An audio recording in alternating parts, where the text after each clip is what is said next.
vaxtınız xeyir. Sosial sahə ilə bağlı məlumatlı olmaq istəyən bütün tamaşaçılarımızı ekrana yaxın əyləşməyə dəvət edirəm. Beləliklə, obyektiv efirdədir.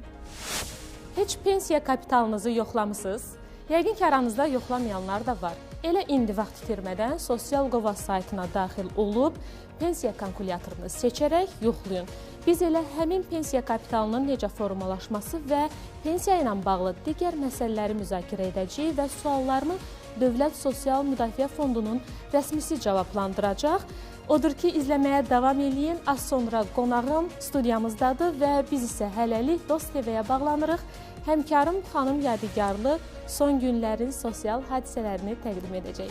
Xanım, söz sizindir. Hər vaxtınız xeyir. Bu həftəyə olan sosial xülasəni nəzərinizə çatdırıram. Prezident İlham Əliyev və birinci xanım Mehriban Əliyeva Ağdamın Sarıcalı kəndinin birinci mərhələsinin açılışında iştirak ediblər. Bildirilib ki, burada əhalinin məşğulluğunun təmin edilməsi üçün hər cür şərait yaradılıb. Təhsil, iqtisadi, sosial və məişət təyinatlı müxtəlif müəssisələr, klub, icma və mədəniyyət mərkəzləri tikilib. Burada sosial məsələlər də öz həllini tapıb. Bu ilin yanvar-fevral aylarında Nazirliyin fəaliyyət sahələri üzrə 113 min elektron arayış verilib. Son illər istifadəyə verilən e-arayış xidmətləri vətəndaşların iş yerinə, əlilliyə dair pensiya, müavinət, təqaüd, maddi yardım, ünvanlı yardım və s. barədə elektron qaydada arayış əldə etmələrinə imkan yaradır. Dövlət Tibbi Sosial Ekspertiza və Reabilitasiya Agentliyinin Uşaq Reabilitasiya Mərkəzləri tərəfindən yanvar-fevral aylarında əlilliyi olan 6600 uşağa reabilitasiya xidmətləri göstərilib. Bu kateqoriyadan olan uşaqlar Agentliyin Bakı şəhərində 1 və 2 saylı, habelə Qəbələ və Şəmkir rayonlarındakı uşaq reabilitasiya mərkəzlərində xidmətlərlə təmin edilirlər. Ölkəmizdə könüllülük hərəkatının genişlənməsində mühüm rol oynayan könüllü proqramına yanvar-fevral ayları ərzində 5100 müraciət olub, 229 nəfər proqrama cəlb edilib. Könüllülər mərkəzlərdə vətəndaşların qarşılanaraq xidmət pəncərələrinə yönləndirilməsi, vətəndaş axınının idarə edilməsi, vətəndaşların məlumatlandırılması və sair işlərdə köməklik göstərirlər. Dövlət Əmək Müfəttişliyi Xidməti tərəfindən yanvar-fevral ayları ərzində işə götürənlər tərəfindən sosial xarakterli ödənişlər olan 40 min manatdan çox vəsaitin işçilərə ödənilməsinin gecikdirildiyi müəyyən edilib. Xidmət tərəfindən görülən tədbirlər nəticəsində həmin vəsait işçilərə ödənilib. Bu həftəyə təqdim edəcəklərimizdən bu qədər. Bizi izlədiyiniz üçün təşəkkür edirik. Söz yenidən həmkarım Aybəniz Məhərrəmovadadır. Ətraflı məlumatlar üçün təşəkkür edirik xanım. Elə yeri gəlmişkən bu günlərdə Dost TV-nin bir yaşı tamam oldu. Bütün kollektivi təbrik edirik və Dost TV ölkənin yeganə sosial internet televiziyasıdır və bütün dostlarımıza buradan da elə uğurlar arzulayırıq Realın komandası adından. Biz isə Realın studiyasında elə mövzunun müzakirəsinə başlayırıq və artıq qonağım da bizimlədir. Beləliklə, Dövlət Sosial Müdafiə Fondunun Pensiya Departamentinin müdürü Eyvaz İsmailov qonağımızda xoş gəlmişsiniz. Sağ olun, təşəkkür edirəm. Eyvaz müəllim, pensiyalarda müəyyən artımlar oldu, həm indeksasiya nəticəsində, həm də minimum pensiyanın məbləğinin artması ilə. Vəziyyət necədir? İstəyirəm, gəlin əvvəlcə bundan başlayaq. Artımlar tam şəkildə həyata keçirildi və ödənildimi? Bəli, ilk öncə ondan başlayayım ki, pensiyalarda artımlar bildiyiniz kimi hər il mütəmadi bu artımlar baş verir. 2018-ci ildən buraya bildiyiniz kimi 5-ci sosial islahat paketinə başlanmışdır. Hər sosial islahat paketi təbii ki, pensiyaların artımına gətirib çıxartmışdır. Bu günə qədər də onu qeyd edeyim ki, bu sosial islahatla bağlı illik 7,6 milyard manat əlavə vəsait xərclənir. Yəni ki, pensiyaların məbləğlərinin artırılmasına, o cümlədən digər ödənişlərin artırılması ilə bağlı illik artımlar baş vermişdir. Hətta minimum pensiyanın məbləği 3 dəfəyə qədər bu günə qədər artırılmışdır. Sonuncu islahat paketi də bildiyiniz kimi dekabrda cənab prezidentin sərəncamı ilə verilmişdir. Başlanılmışdır ki, yanvarın, fevralın 1-dən minimum pensiyalar 320 manata qaldırılsın, minimum əməkləri artırılsın və s. O cümlədən də Nazirlər Kabinetinə 3 ay müddətində vaxt verilmişdir ki, aprel ayından da sosial müavinətlərində artırılması ilə bağlı məbləğinə yenidən baxılsın. Artıq bununla bağlı bildiyiniz kimi minimum pensiya fevraldan artırılaraq 280 manatdan 320 manata çatdırılıb və ölkə üzrə bu pensiyalarda icra olunub. Kimin ki pensiyası əgər 320 manatdan az təşkil edirdisə, onu sığorta bildiyiniz kimi pensiyanın məbləği vətəndaşların vaxtı ilə işləmiş olduğu sığorta stajına və ödəmiş olduğu sığorta haqlarına əsasən müəyyən olunur. Yəni birbaşa pensiyanın məbləği əmək fəaliyyətindəki gəlirlərinə bağlıdır.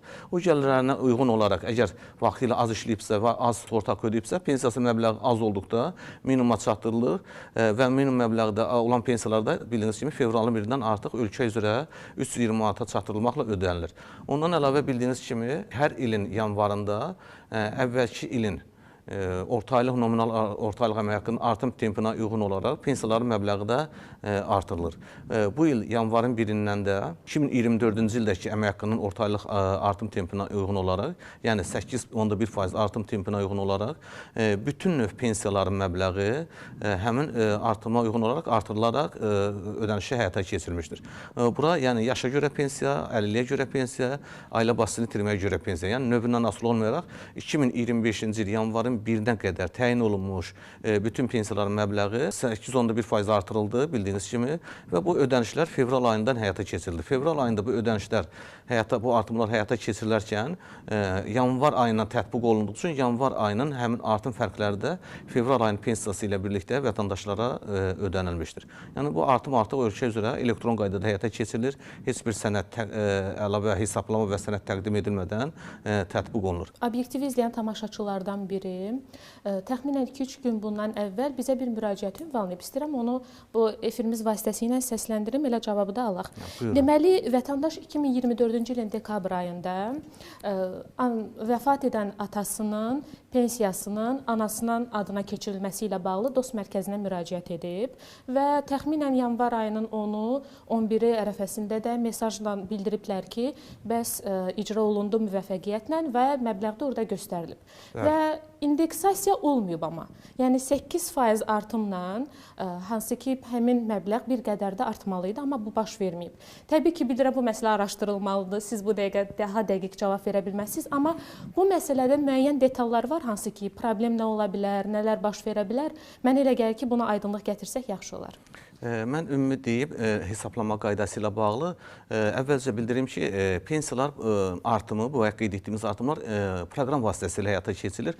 Əgər proqramda bir xəta olarsa, deməli bütün pensiyalar indeksləşməməlidir, artım olmamalıdır. Axı artımlar baş verib həyata keçirilib, deməli proqram işləyib. Həyata keçirilir və bütün vətəndaşların pensiyası artıb. Ancaq onu bildirim ki, tutaq ki, vətəndaş siz qeyd edən kimi fərqi yoxdur. İlin sonu vəfat edib, yaxud daha bir neçə il öncə vəfat edib, ölən tarixə qədər pensiyası nə qədərdirsə, onun ailə üzvünün hüququ yarandığı dövrə qədər indeksləşmələrin hamısı nəzərlər, nəinki həmin ildəki indeksi. Məsələn, şərt olaraq deyim ki, tutaq ki, 2022-ci ildə vəfat edib, ailə başçısı 500 manat pensiya alırdı. Vəfat elədi, təbii ki, pensiyanı ölən şəxsin pensiyası indeksləşdirilmir, dondurulur. Bunun ailə başçısı 2 ildən sonra bu il, şərti deyək ki, bu il 25-ci ildə həyat yoldaşının pensiya hüququ yaranıb və vəfat edən ailə başçısının pensiyasını bayaq siz qeyd etdiyiniz kimi ona keçmək istəyir. Bu halda həmin 500 manat olduğu kimi deyil. O 2022-ci il vəfat edibsə, ondan sonraki bütün indekslər hətta nəzərə alınmaqla bugünkü günə çatdırılır və ondan sonra həmin ailə başçısına ödənilir. Həmin şəxs əgər həyat yoldaşı dekabrda keçən il vəfat edibsə, təbii ki, onun pensiyasının məbləği də 2 yanvardan indeksləşdirilərək bugünkü günə çatdırılmaqla ödənilməlidir.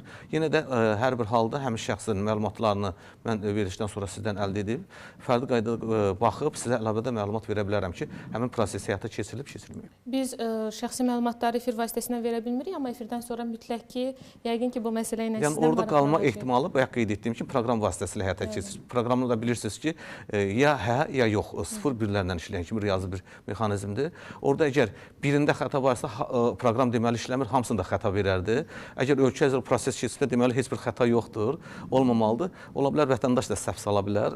Yenə də baxıb deyə bilərik. Heç bir problem yox. Çox təşəkkür edirik. Eyvaz müəllim, bilirsiniz ki, pensiya məsələsi hər zaman aktual olub. İstəyirsən pensiya al, istəyirsən alma, yəni hər kəsi narahat edib. Misal üçün, gələcəkdə nə qədər pensiya alacağım görəsən və yaxud da ki, artımlarla nə qədər pensiya olacaq görəsən məndə, pensiya məbləğim nə qədər artacaq. Və sual doğuran məsələlərdən biri də budur ki, mənim pensiya kapitalım necə olacaq? Vətəndaş təbii ki, sabahına inanmır. Düşünür ki, mən bugün sabah vəfat elədim. Müəyyən qədər mənim pensiya kapitalım yığılıb.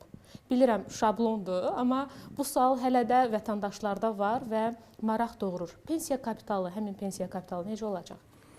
Pensiya, bayaq dediyiniz kimi, pensiya formalaşır həmin ödənilmiş sığorta haqlarından, həmin kapitallardan formalaşır. Çünki vətəndaş əgər işləməyibsə, heç bir kapitalı yoxsa, təbii ki, gələcəkdə yaşı çatdıqda və yaxud 50 olduqda, hətta vəfat etdikdə əmək qabiliyyəti olmayan ailə üzvləri çünki onun heç bir sığorta göstəricisi yoxsa, heç bir təbii ki, gəlir əldə edə bilməyəcək ailə üzvləri. Yalnız dövlət büdcəsi vəsaiti hesabına onlara sosial yardım məqsədi ilə sosial müavinət verilə bilər. Pensiya bağlıdır sırf ödənilmiş həmin toplanmış kapitallara. Niyə görə pensiyasız qeyd edirsiniz ki, maraqlıdır, insanlar üçün daha belə şirin gəlir deyim ki. Çünki o onun zəhmətidir. Zəhmətlə işləyib, vaxtilə toplayıb, əziyyət çəkib, gələcəkdə də öz zəhmətini dövlət o sistem qurulub və o zəhməti onun özünə geri qaytarılır. Yəni topladığı kapital bölünür 144-də, alınan rəqəm eləyir onun pensiyasının məbləği. Nə qədər çox kapital toplasa, təbii ki, pensiyasının məbləği də bir o qədər çox olacaqdır.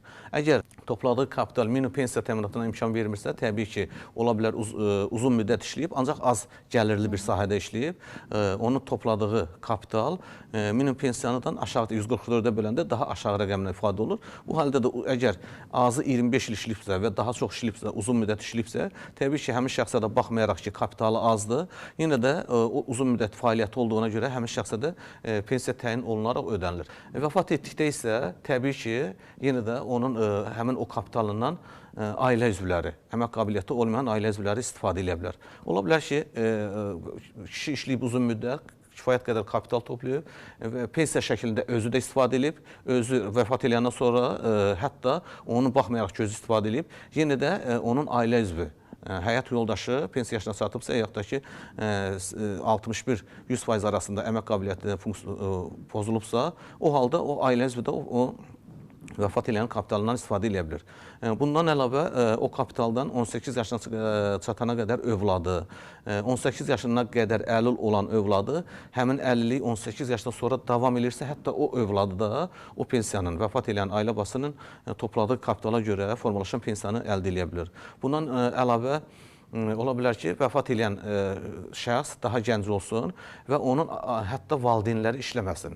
Heç bir əmək fəaliyyəti olmasın, o şəxslər də pensiya yaşına çatanda vəfat etmiş övladına görə, onun topladığı sığorta göstəricilərinə görə, ailə başı itirməyə görə pensiya əldə edə bilər. Yəni, hər bir halda yenə də o vəsait həmin şəxsin özünə və yaxud da özü vəfat etdikcə isə əmək qabiliyyəti olmayan ailə üzvlərinə pensiya şəklində verilir. Deməli, ailə başçısını itirməyə görə müavinət həmin kapital sayəsində ödənilir. Pensiya, bəli.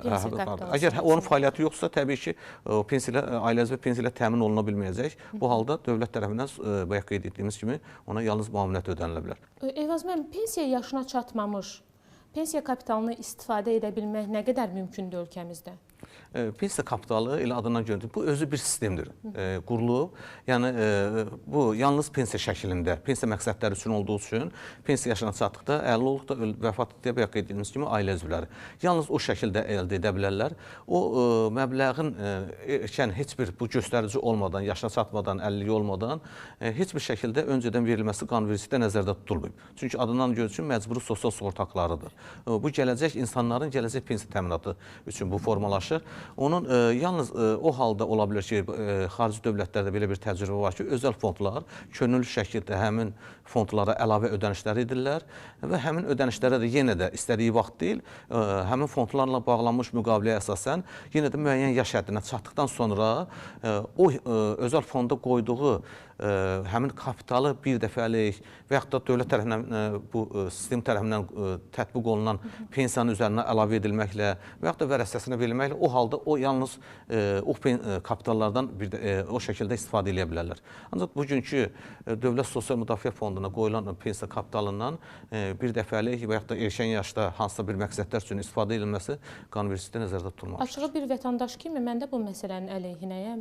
Əslində efirdən əvvəl bir qədər biz bu barədə söhbət etdik, amma tutalım nəzərə alaq, indi həmin o pensiya kapitalı vətəndaşa verildi. Hazırki həyat şəraiti çox yaxşılaşdı. Pensiya yaşına çatdıqda baxacağıq ki, məişət şəraiti aşağıdır, başlayacaq ki, bəs mənə pul verin və s. və axır avtomatik belə bir narazılıqlar yaranacaq. Yəni bu cəhətdən mənə elə gəlir ki, pensiya kapitalının erkən verilməsi bir vətəndaş kimi deyirəm, doğru deyil. Təbii ki, mən də sizin tərəfinizdən ki, düz qeyd etdiniz ki, bu gün siz deyən kimi o kapitalları vətəndaşlara versək nə baş verəcək? İndi bəlkə də cavanam, mənə pul şirin gəlir. Vaxtı çatanda pulum olmayacaq, neyniyəcəm, onu fikirləşirəm. Təbii ki, ona görə bu sistem tamam pozula bilər. Başlayacaq kimlərdənsə istəməyə, bu da sistem olaraq doğru deyil. Bəli, əlavə yük yaradacaq dövlətə təbii ki. Ona görə də onun öncədən verilməsi mümkün deyil. Yəni, məqsədi müvafiq də deyil. Yalnız o, doğrudan da bu sistemi davamlı olaraq qurulub ki, gələcəkdə onlar əmək fəaliyyəti ilə məşğul ola bilmədikdə, o qoyduğu göstəricilərdən, o topladığı kapitaldan istifadə etməklə dolanışını təmin edə bilsin. Bir sujetimiz var. Əvvəla onu deyim ki, müxtəlif həssas kateqoriyadan olan şəxslər üçün müxtəlif sosial dəstək tədbirləri var. Hansı ki, şəhid ailələrdir, müharibə ailələrdir və s. və axır. Amma pensiyaçılarımız üçün də təkcə biz pensiya verərək yekunlaşmırıq. Müxtəlif sosial dəstək tədbirləri onlar üçün də var. Elə bir də sosial tərəfdaş layihəsidir. Sujetimiz bununla bağlıdır. Eyvaz müəllim, icazə verirsinizsə, sujetimizi izləyək. Daha sonra studiyada müsahibimlə müzakirəmizə davam edəcəyik. Sosial tərəfdaş layihəsi çərçivəsində yaşa, əlilliyə, ailə başçısını itirməyə görə pensiya, istənilən növ müavinət və təqaüd alan şəxslər, sosial yardım alan ailələr, vətən müharibəsi iştirakçıları və şəhid ailələri müvafiq ticarət obyektlərində alış-veriş edən zaman xüsusi endirimlər edilir. Bu endirimlər yalnız sosial ödəniş kartı ilə nağdsız qaydada ödəniş etdikdə keçərlidir və avtomatik tətbiq olunur. Hazırda tərəfdaş olan 800-ə yaxın şirkətin 2500-dən çox şəbəkəsi vətəndaşlara 35%-ədək endirimli qiymətlər təqdim edir. Mən çox bəyənirəm və arzu edirəm ki, mənim kimi pensiyaçılar da bundan geniş istifadə eləsin. Mən özüm də istifadə edirəm. Bu yeni yaranmış layihədir. Apteklərdə, xüsusilə də yaşlı nəsil üçün böyük ehtiyacı olan böyük endirimlər var, marketlərdə də var. Mən şəxsən çox bəyənirəm və məndən yaşlarıma da arzu edirəm ki, bunlardan istifadə eləsinlər. Gözəl layihədir. Ən çox klinikalardan istifadə öz kartımla eləyirəm, mənə endirimlər olur. Çox razıyam, başqa pensiyaçılara da tövsiyə edirəm, istifadə eləsinlər. Biz öz pensiya kartımızla marketlərdən, eləcə də apteklərdən müəyyən hər hansı bir şey alanda müəyyən o endirimlərdən biz istifadə edirik və bundan çox məmnunuq. Əhalinin sosial həssas qrupu üçün bu çox önəmli bir layihədir. Bütün pensiyalanlar bu layihədən istifadə edə bilər. Bu bizim üçün çox önəmli bir bugünkü qənaətdir. Eynəkdən istifadə etdiyim üçün daha çox optikadan faydalanıram. Pensiya kartımla ödəyirəm, mənə endirimlər edilir. Qeyd edək ki, bugünədək sosial ödəniş alan şəxslər tərəfdaş şirkətlərdən nağdsız qaydada, yəni sosial ödəniş kartları vasitəsilə 1 milyondan çox alış-veriş edərək təklif olunan endirimlərdən faydalanıblar. Endirimdən yararlana biləcəyiniz şirkətlərin siyahısı ilə sosialtərəfdaş.az saytına daxil olaraq partnyorlar bölməsində tanış ola bilərsiniz. Eyvaz müəllim, pensiya yaşına çatmağa az qalmış şəxs ola bilər ki, təbii ki, məşğul şəxsdir. Səhhətində müəyyən qədər problem yarandı və pensiyaya çıxmağa hardasa 2-3 il qalıb. Öz ərizəsi ilə işdən kənarlaşır. Həmin şəxslərin daha tez pensiyaya çıxması ilə bağlı müəyyən güzəştlər var, yoxsa? Səhhətində bağlı olan problemlər. Əgər səhhətində xəstəliklə bağlı pensiya yaşından əvvəl həmin xəstəlik təbii ki, müraciət edir sahə üzrə səhiyyə müəssisəsinin yerli orqanlarına, təbii ki, poliklinikalara və xəstəxanalara, o cümlədən təbibin yerli orqanlarına. Əgər səhhətində yaranmış problem qiymətləndirmə aparılacaq tibbi sosial ekspert komissiyası tərəfindən, təbii ki, səhiyyə müəssisəsinin göndərişi əsasında əlilliyə gətirib çıxararsa, yəni orqanizm funksiyalarına ən azı 31% pozulubsa, 31%-dən yuxarı olduqda pozulma, təbii ki, 50-lik müəyyən olunacaq. 50-lik müəyyən olunduqda da pensiya yaşına qədər və yaxud da 50-nin müddətinə qədər o həmin kapitalına görə pensiya ilə təmin oluna bilər. Sadəcə həmin vətəndaş ilk öncə səhhətində bağlı olan problemin qiymətləndirilməsi üçün müraciət etməlidir səhiyyə müəssisəsinə. Səhiyyə müəssisəsi göndərişi əsasında Əmək və Əhalinin Sosial Müdafiəsi Nazirliyinin tabeliyində olan tibbi sosial ekspert komissiyaları tərəfindən qiymətləndirmə aparılır. Həmin qiymətləndirmə nəticəsində bayaq qeyd etdiyiniz kimi əlilliyə gətirib çıxarırsa, təbii ki, o pensiya ilə təmin oluna bilir. Əlilliyə görə əgər pensiyaya çıxarsa, axı belə bir seçim var, yaşa görə pensiyaya, yoxsa istəyirsiniz əlilliyə görə pensiya. Yaş pensiyası gəlib çatmayıbsa, onu da seçim edə bilirmi, yoxsa? Yaşa qədər əgər əlillik müəyyən olunursa həmin şəxsə, işləyən şəxsdir, səhhət imkan vermədə işdən siz qeyd etdiyiniz kimi ayrılıbdır və tutaq ki, ona əlillik müəyyən olunub. Artıq əlillik pensiyası təyin olunur və pensiya yaşı çatanda həmin şəxsin ixtiyarı var ki, müraciət etsin və iki pensiyadan hansı yüksəksə birini seçim eləsin. Çünki onun ixtiyarı var. Yaşa görə pensiya hesablatdıra bilər, əlilliyə görə də artıq təyin olunmuşdur. Hansı yüksəksə özünün müraciəti əsasında o pensiyanı vermək mümkündür. Onu da qeyd edeyim ki, növdəşmə ilə bağlı indi artıq yaşa çatdı, bu mövzu açıldı. 2024-cü ilin iyul ayında qanunvericilik dəyişikliyi olub ki, əgər bir vətəndaşın iki pensiya və yaxud da üçüncü bir pensiya hüququ varsa, təbii ki, eyni vaxt həm yaşa, həm əlilliyə, həm ailə başını itirməyə görə üç pensiyanın eyni vaxtda hüququ ola bilər. Qanunvericilik keçən il dəyişikliyi olub ki, kimin bu üç növ pensiyadan birinə hüququ varsa, artıq onun müraciəti gözlənilmədən sistem onu avtomatlaşdırmış qaydada ən yüksəyini ona təyin etsin. Və bu göstəriciləri əgər sistemdə mövcuddursa, keçən ilin iyulundan bu qanuna dəyişiklik olunub və bu tətbiqdən başlanılıb, yüksəyi artıq sistem özü seçir. Yenə də buna baxmayaraq, əvvəlki dövrlərdə məlumatları olmazsa, vətəndaş yaşa çatdıqda və ya digər pensiya hüququ yarandıqda özü də fərdi qaydada müraciət etməklə bu hüquqdan yararlana bilər. Təşəkkür edirəm cavablar üçün, çox sağ olun. Gəldiyiniz üçün təşəkkür edirik. Qeyd edim ki, qonağım Dövlət Sosial Müdafiə Fondunun Pensiya Təminatı Departamentinin müdürü Eyvaz İsmailova idi. Məndən hələlik bu qədər, amma realda xəbər axını davam edir.